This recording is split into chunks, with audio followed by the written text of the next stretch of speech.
Somi. Leo tuko na mwanetu Titi Fotati. Unyama. Finali imeisha.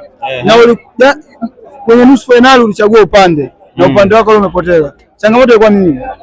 Changamoto unajua ni mpira matokeo matatu, kuna kushinda, kudraw na kufanya nini? Kushinda, kudraw na kupoteza. Kwa nimepoteza, wapinzani wetu walikuwa hapo vizuri zaidi, kwa ndio hivyo ni. Sasa mashindano yanaenda kumalizika. Unatamani kwenye mashindano yajayo kitu gani kingeongezeka? Mashindano yameshamalizika na mshindi anapatikana. Mashindano yajayo unatamani waandaaji wangeboresha wapi? Maandalizi mashindano kuboreshwa, mimi naona sehemu nyingi vitu vipo sawa, kama vile mambo ya ulinzi, tofauti na mashindano yaliyopita. Mashindano yaliyopita watu walalamika sio wameibiwa, sio mapikipiki, sio manini, watu kuja na baskeli wameibiwa.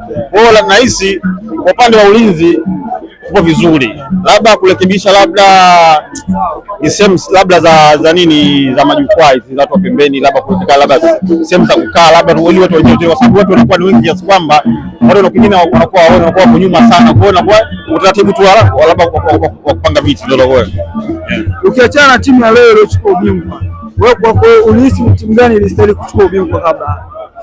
Hii iliyoshinda inastahili kuchukua ubingwa.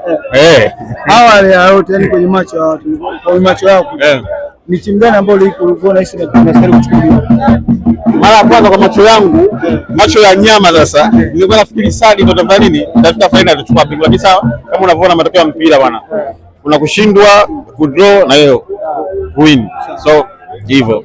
Mtazamaji anayekutazama sasa hivi anataka ajue Titi Fotati ni mtu aina gani? Titi Fotati ni content creator, based reaction video. So hii ndio tunachofanya. Ni vitu gani ambavyo Titi Fotati apendelee? Mimi sipendi unafiki.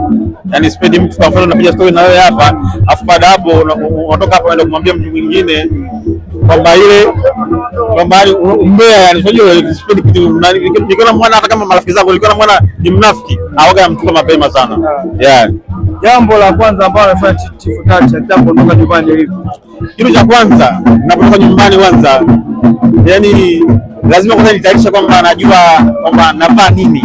Niko kitu cha kwanza. Yaani kiambo kama najua na safari kwenda sehemu fulani, lazima niangalie kwamba nitavaa nini kwa hiyo safari. Kitu cha kwanza. Asante sana. Umetisha mwanangu.